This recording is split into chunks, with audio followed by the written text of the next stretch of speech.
자, 오늘 성경 말씀 요한복음 14장 1절부터 6절까지 말씀이 본문 말씀인데요. 아버지께로 온다는 것이 무엇이냐? 나가는 겁니다. 그렇게 해서 지난주 설교와 연계하여서 지난주에는 지존자의 은밀한 곳이 무엇인지 알았을 겁니다.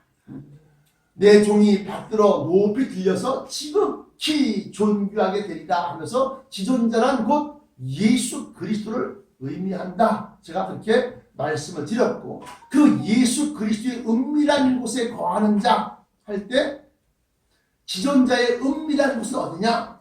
예수 그리스도의 은밀한 곳, 이렇게 해석하면 안 된다.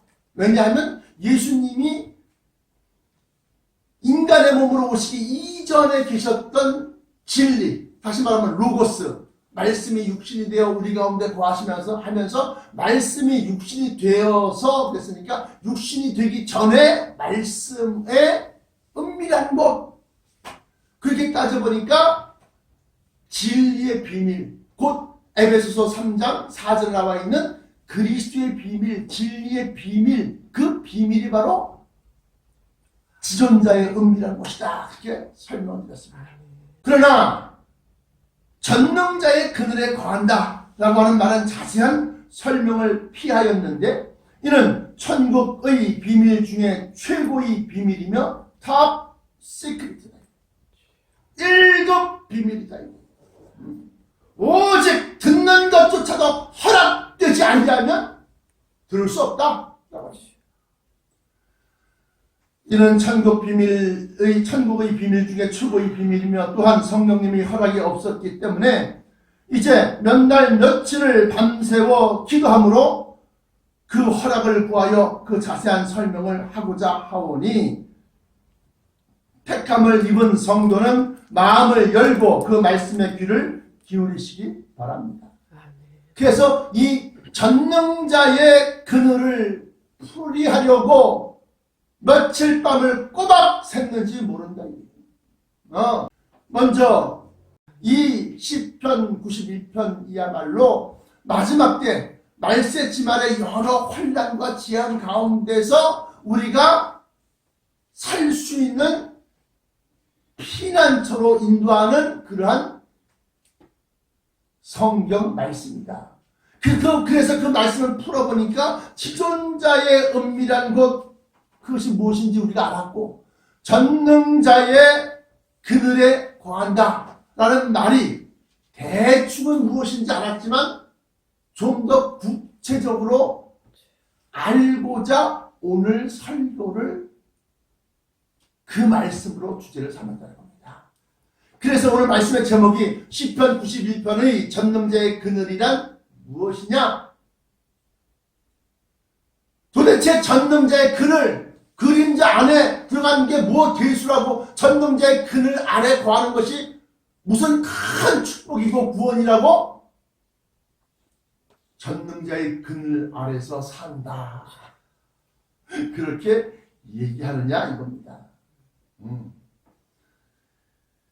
본론으로 들어가서 본문 중심 요절인 요한복음 14장 6절에 예수께서 가라사대 내가 곧 길이요 진리요 생명이니 나로 말미암지 않고는 아버지께로 올 자가 없느니라 하는 그 말씀을 통해서 아버지께로 간다는 것은 전능하신 성부 하나님께서 계신 곳, 그곳으로 가려면 오직 주 예수 그리스도로 말미암아 갈 수 있다. 그것은 예수께서 사람들이 내가 곧 길이요 그랬으니까 사람들이 행할 길, 또 진리요 그랬으니까 창조의 말씀, 창조의 진리시고, 또한 내가 생명이니 그랬으니 또한 영원한 생명인 영생이신데, 그 진리의 은밀한 곳, 진리의 비밀, 그리스도의 비밀, 이것을 갖다가 붙들고 그것을 행하며 그것을 갖다가 깨닫고 지키고 행하는 자, 머무는 그들만이 전능하신 성부 하나님의 그늘 아래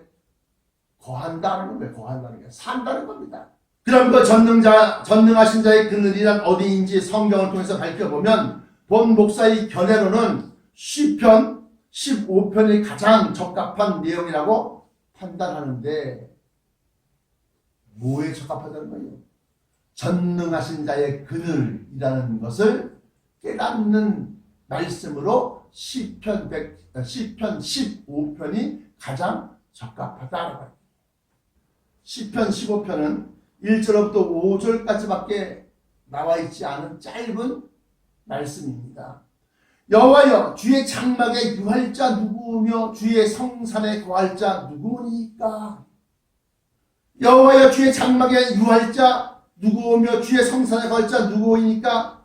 어떤 사람이 주의 장막에 거하고 어떤 사람이 주의 성산, 거룩한 산, 성산 어디요? 시온산. 할렐루야, 시온산. 시온산에, 아니 산에서 사는 게 뭐 대단한, 그 여기서 말하는 산이라는 것은 천성이 내려앉은 착륙한 그 시온산을 얘기하는 겁니다. 그래서 시편 15편 1절에 보니까 주 여호와여 주의 장막에 유할 자 누구오며 주의 성산에 거할 자 누구이니까 하면서 주의 장막이라는 단어가 나온다. 장막. 이 장막은 시편 27편 5절에도 여호와께서 환난 날에 나를 그 초막 속의 비밀이 지키시고 그 장막 은밀한 곳에 나를 숨기시며 바위 위에 높이 두시리로다. 어디에서? 시편 27편 5절 찾아보세요. 여호와께서 환난 날에 나를 그 초막 속의 비밀이 지키시고 그 장막 은밀한 곳에 나를 숨기시며 바위 위에 높이 두시리로다 할 때 이 초막은 무엇이고 장막은 무엇이며 그 바위 위에 두신다는 것은 무엇인지를 오후 예배 설교에 시편 27편 강해를 합니다. 다시 말하면 오후 예배 말씀을 들으면 그 비밀이 무엇인지 깨닫게 된다는 거예요. 어쨌든 오늘 낮 예배에서는 여호와의, 다시 말하면 전능하신 자의 그늘 아래 거하리로다 할 때 전능하신 자의 그늘이라는 것은 바로 주의 장막 안에 거한다. 좀 더 확장시키면 백성들이 사는 시온산, 하나님의 거룩한 산, 성산에 거한다.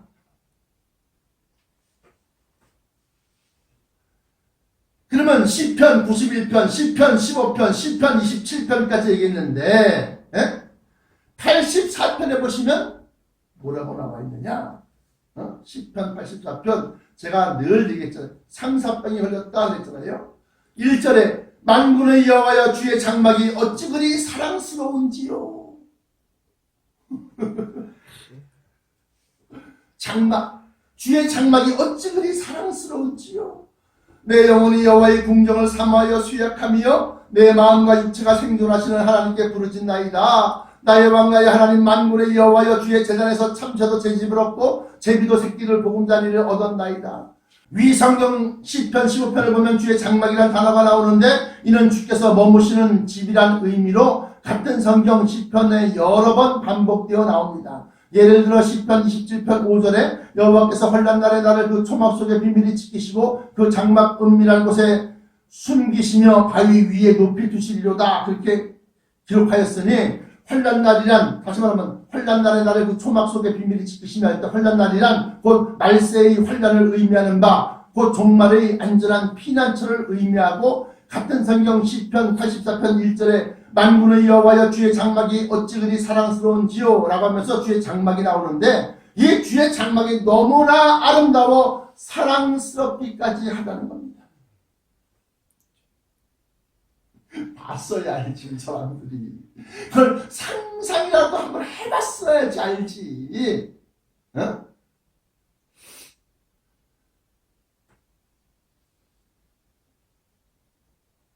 언뜻 이해가 되지 않는 사람들은 10수년 또는 20, 30년을 절약하고 모아서 처음에 생애 최초의 아파트나 아니면 집을 장만했을 때 생각하면 이해가 빠를 겁니다.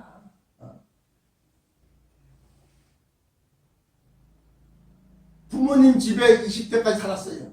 결혼해서 이제 한 30대쯤에 결혼해서 이제 40, 50, 60, 70, 80이면 가는 거예요. 50년 정도 살 집을 갖다 만들기 위해서 평생을 절약하고 아끼고 그리고 그 절약하고 아껴서 모아서 내 이름으로 되어 있지만 내가 쓸 수 있어. 못 쓰고 그걸 모으는 거예요. 어디에? 은행에다. 적금으로 또는 무슨 이렇게 적립시켜놓는 거예요. 여러분들의 신앙생활도 저 천성에 내 집을 얻기 위해서 이 땅 위에서 그렇게 모으고 아끼고 절약해서 너의 보물을 하늘에 쌓아두라. 너의 보물을 하늘에 쌓아두라. 하늘에 쌓아두는 거예요. 하늘에다가 돌을 갖다 집어서 냅다 던지면 하늘에 쌓입니까? 아니, 어떻게 하라는 거예요? 너는 구제하여 낡아지지 아니하는 주머니를 만들라.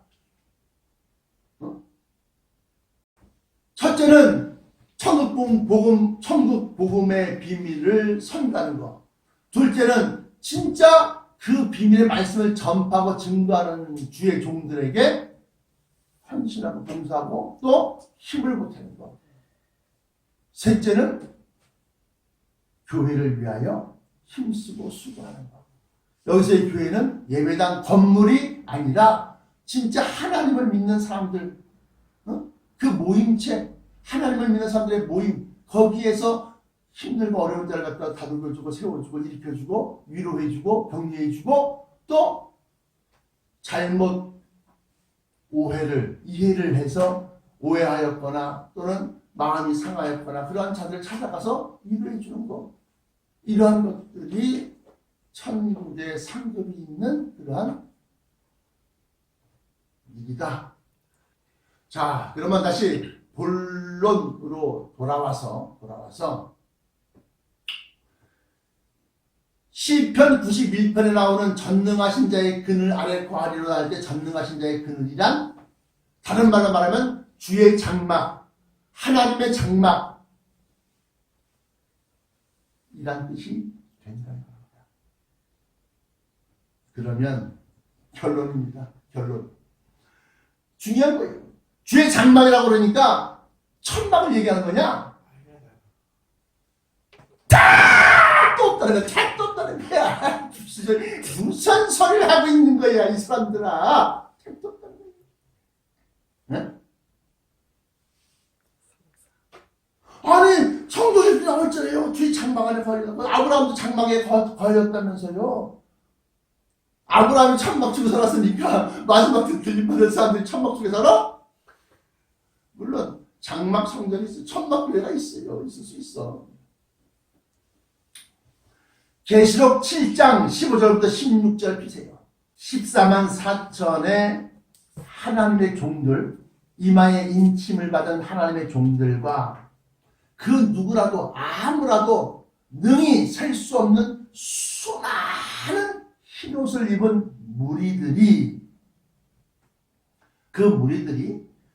그들이 하나님의 보좌 앞에 있고 또 그의 성전에서 밤낮 하나님을 섬김에 보좌에 앉으신 이가 그들 위에 장막을 치시리니 저희가 다시 줄이지도 아니하며 목마르지도 아니하고 해나 아무 뜨거운 기운에 상하지 아니할지니. 이렇게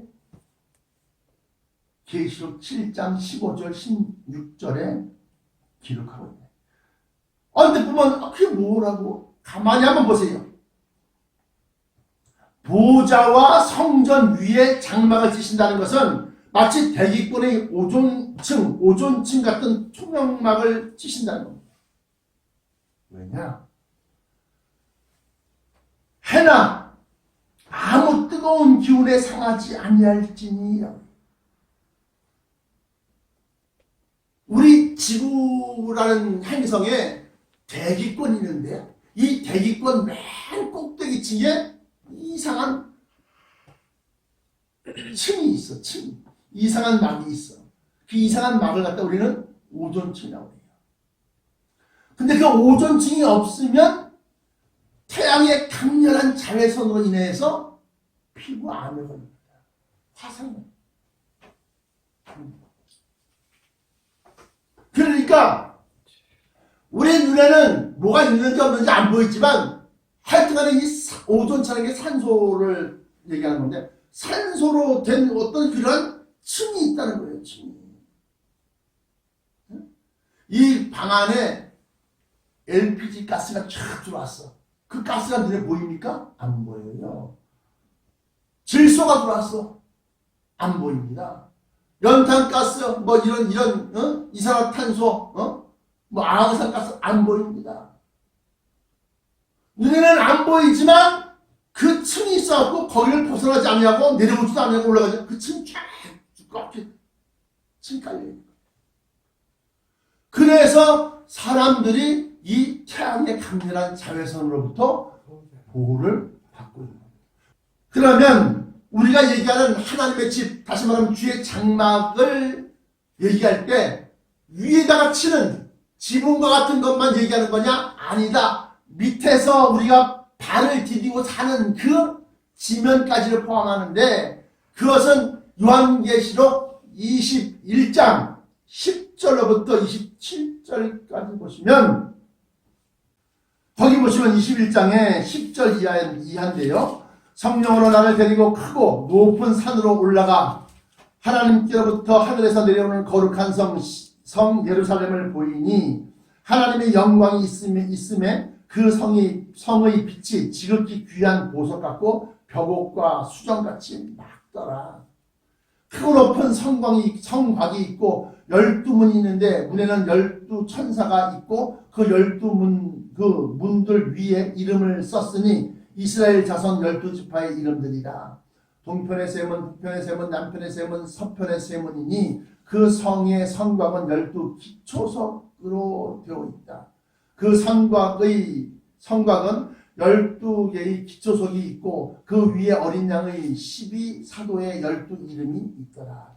내게 말하는 자가 그 성과 그 문들과 성곽을 청량하려고 금 갈대를 가졌더라. 그 성은 네모가 반듯하여 장이 뭐요?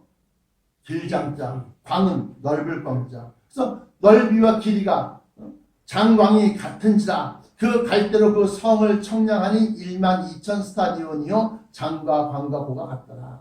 17절에 그 성곽을 청량함에 144 규빗이니 사람의 청량 곧 천사의 청량이다. 그 성곽은 벽옥으로 쌓여 있고 그 성은 정금인데 맑은 유리 같더라.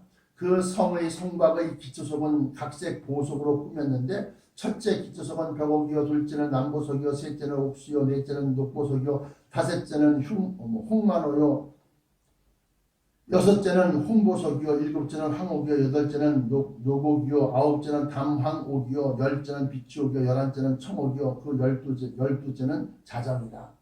자수정을 얘기하는 겁니다. 자정이라는 게. 여기 나와 있는 보석들 이름조차도 난 다 몰라요. 그런데 그걸 찾아보니까 그게 다 있더라고요. 그 12문은 12진주니 문마다 한 진주요 성의 길은 밝은 유리 같은 정금이다.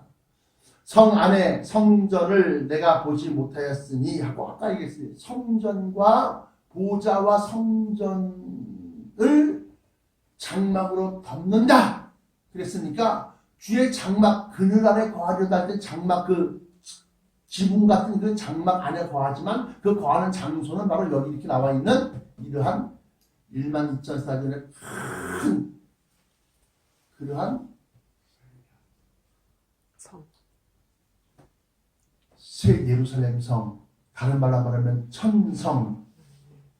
그걸 땅 위에 내려앉았을 때는 시온성 하고 성이라는 성.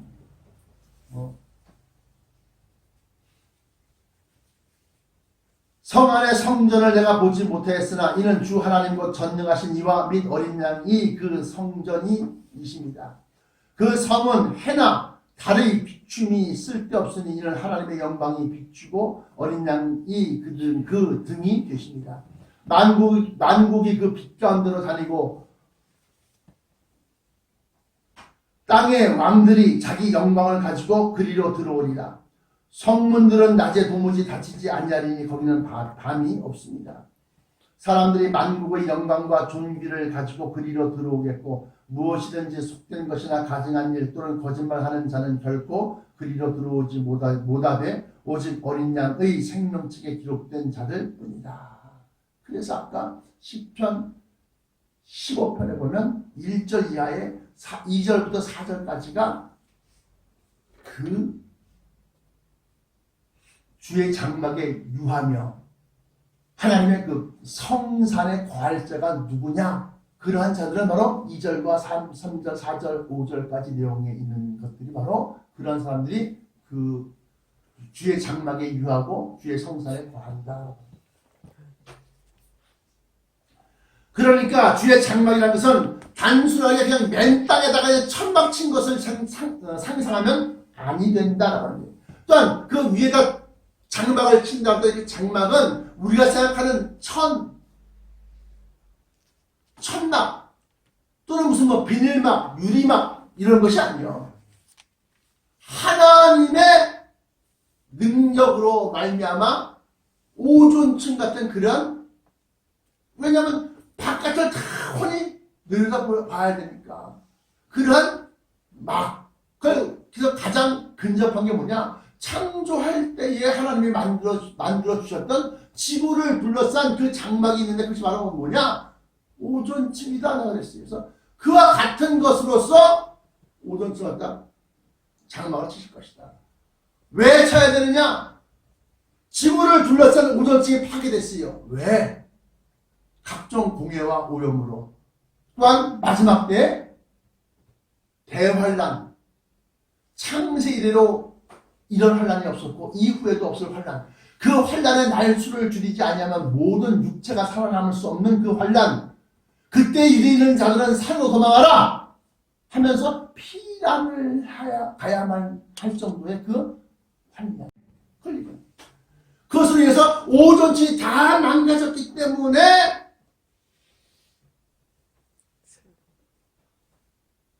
하나님의 새 예루살렘 성 또는 천성, 다른 말로 말하면 시온성이 딱 내려앉았을 때 그 위에다가 보호할 수 있는 오존층 같은 그런 하나님의 장막을 치신다는 거예요.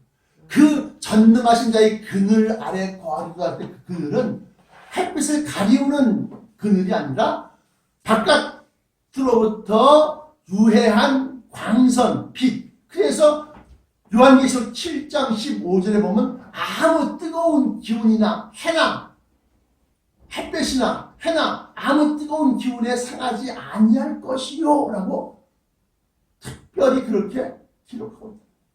그 장막 바깥에 있는 사람들은 뭐요? 뜨거운 기운에 상한다는 겁니다. 그래서 마지막 때에 바깥의 인류의 모습을 보면 기포, 화상을 입었을 때 막 이 피부가 공기가 볼볼 기포가 생기거나 아니면 피부 암덩어리들이 여기저기 중간 달려있는 그러한 사람들이 될 수밖에 없다. 그러면 그 장막 안에 거하는 사람들은 그런 해나 아무 뜨거운 기운에 상하지 아니할 것이요, 또 다시는 줄이지도 아니하고 목마르지도 아니할 것이요, 그 모든 눈에서 눈물을 다 씻어주시고 다시는 곡하는 것이나 아픈 것이나 병든 것이 없다라고 그렇게 기록합니다. 그래서 전능하신 자의 그늘이라는 것은 그러한 것들로부터 우리를 막아주시는 투명한, 눈에 보이지 아니하는 그런 보호막을 쳐주시고, 그리고 우리가 사는 그 안의 모습, 지상에 내려앉은 그 천성의 모습은 12개의 각종 보석으로 기초석이 되어 있고, 그 위에 황금길로 쫙 하고 황금길로 되어 있고, 뿐만 아니라 그 길이와 넓이가 12,000 스타디온이고, 그 성곽인 높이 성곽이 딱 쌓여있어 함부로 들어오지 못하는데, 오직 각 사면에 3개씩의 큰 문이, 둥근 문이 있는데 그것이 큰 진주로 되어 있다. 12문은 12진주니라고 되어 있습니다. 그러니까 문은 진주요, 길은 황금길이요, 기초석은 12개나 있는데 각종 각색 보석으로 다 되어 있고, 그래서 그 꾸며놓은 것이 얼마나 아름답든지 신부가 신랑을 위하여 꾸미고 단장한 것 같다. 요한계시록 21장 2절에 또 내가 보매 거룩한 성 새 예루살렘이 하늘에서부터 하나님께로부터 하늘에서 내려오니 그 예비한 것이 신부가 남편을 위하여 단장한 것 같더라. 여인네가 가장 아름다울 때 예식장에 가보면 알아요. 결혼식장에 가면 새하얀 드레스 위에다가 그냥 그 구슬 같은 것이 달려져 있고 꽃 무늬가 쫙 되어 있는 그러한 웨딩 드레스를 쫙 입고 심지어 머리에다가 아주 좀 보석으로 세면서 보석이 달려있는 왕관을 씌워놓고 가장 아름다운 모습. 그래서 제가 뭐라고 그랬어요? 계시록 21장 10절부터 27절에 보면 하늘에서 내려오는 새 예루살렘 성을 묘사하는데 아래로는 12개의 보석으로 된 기초석이 있으니 얼마나 튼튼하겠습니까? 뿐만 아니라 그 위에 황금으로 된 길이 있으며 사면에 4개의 면에 12개의 진주, 그러니까 3개씩 총 합쳐서 12개의 진주로 된 문이 있다고 기록하고 있기 때문입니다. 그 꾸미고 단장한 것이 마치 신부가 신랑을 위하여 단장한 것 같다고 하였으니 그 섬세함과 화려함과 아름다움이 어떠하겠습니까?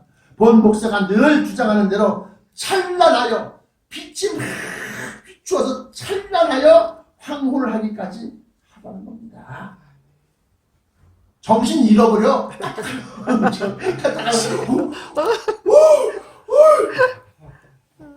정신을 잃어버린다고요. 황홀해서.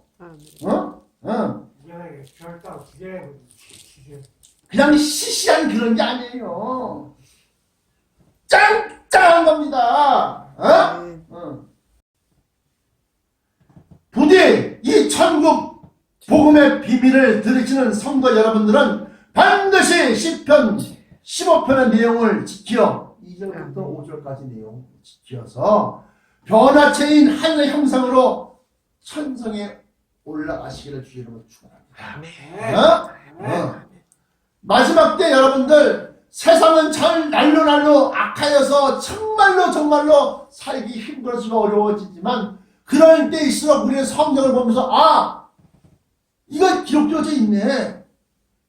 예를 들어서 시편 91편 보시면 극한 연병, 전염병의 줄임말이 연병이요. 연병에서 건질 것입니다.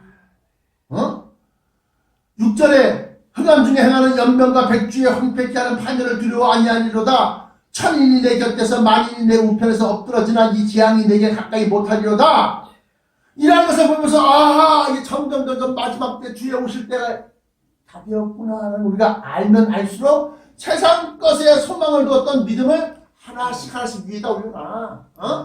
여러분들의 보물을 땅에다 쌓아놓지만 하나씩 저 천성 위에다 쌓아놔. 너희의 보물에 있는 곳에 너희 마음도 있다고 했어요. 마음이 있다니까 뭔 소리요? 너희의 믿음이 저 천성에 있다는 거예요. 그러므로 천성이 우리의 목표는 천성이 내려와서 들어가는 것이 아니라 천성이 위에 있을 때 우리가 영접하여 너희를 내게로 영접하여 나는 곳에 영접받아서 올라가는 들림받는 그런 믿음이 되어서 거기서 미리 먼저 가서 아름다운 옷을 찾아오는 거예요. 그리고 난 다음에 탁 내려왔을 때 그때 이제 심판의 자리를 베푸시고 모든 민족을 그 앞에 모으고 목자가 양과 염소를 나누는 것처럼 나누어서 그 오른편에 있는 자들, 양의 자리에 있는 자들에게 창세로부터 너희를 위하여 예비된 나라에 상속하라 하고 딱 얘기한단 말이에요. 근데 우르르 들어가 보니까 뭐요? 미리 변화체 받아서 아무아무개 목사야지, 아무아무개 권세야지, 아무아무개 장로, 아무아무개 선교사, 아무아무개 집사, 아무아무개 성도의 집터가 다 있는 거예요. 그 이외에 나머지 집에 들어간 거예요. 내 예상으로는 그러지 않겠어요? 그렇지 않으면 첫째 부활에 굳이 들어갈 이유가 뭐가 있어? 고린도전서 15장 48절부터 52절까지 말씀 보시면 하늘의 영광이 다르고 땅의 영광이 다른데 하늘의 형상이 있고 땅의 형상이 따로 있다. 보라 내가 너에게 비밀을 말하노라. 비밀이라고 합니다. 비밀. 보라 내가 너에게 비밀을 말하노라 하면서 하시는 말씀이 마지막 나팔 소리에 순식간에 변화한다는 겁니다. 마지막 나팔 소리에 죽은 자들이 먼저 일어나 부활체로 다시 살고 우리 당시까지 살아있는 우리도 변화체를 덧입는다라는 거예요. 그러한 자들, 다시 말하면 하늘의 형상 변화체를 입은 자들만이 올라가는 겁니다. 독소리같이 올라가서 우리는 공중에서 주님을 영접합니다. 땅에 내려와서 심판 받는 자리에서 나는 양의 자리인가? 나는 여기 양의 자리인가? 영수의 자리인가? 이러는 것이 아니라 심판하실 자리까지 심판하는 자리를 우리가 딱 주님과 함께 여기 있는 내 형제들 요한계시록 7장에 나와 있는 아무래도 셀 수 없는 흰옷 입은 큰 무리들 먼저 변화체에 가서 올라간 사람들 그들 자리에 우리가 있기를 소망합니다. 기도하시겠습니다. 지금도 살아 역사하시는 우리 주 여호와 하나님 아버지 감사 찬송 영광받아 주옵소서. 이 땅에는 날로 오염되고 날로 극한 전염병이 창궐하여 마지막 때 주의 오실 일들 가운데 있어야 될 것들이 일어나고 있는 가운데 아버지와 큰 지진과 또한 대환란인 전쟁만이 남겨두고 있나이다. 이러한 것을 보면서 우리는 교회에 나가지 마라. 코로나19가 확진된다 하는 가운데 이런 시대에서 신앙생활을 하고 있나이다. 기존자의 은밀한 곳에 거하는 자들이 되어져서 심판이 다 끝나고 들림이 다 끝나고 또한 천성이 내려와 이 땅의 모든 민족을 다 심판하고 난 뒤에 전능하신 자의 그늘 아래 영원히 사는 자들이 하여 주옵소서. 나사렛 예수 그리스도 이름으로 간절하게 기도합니다.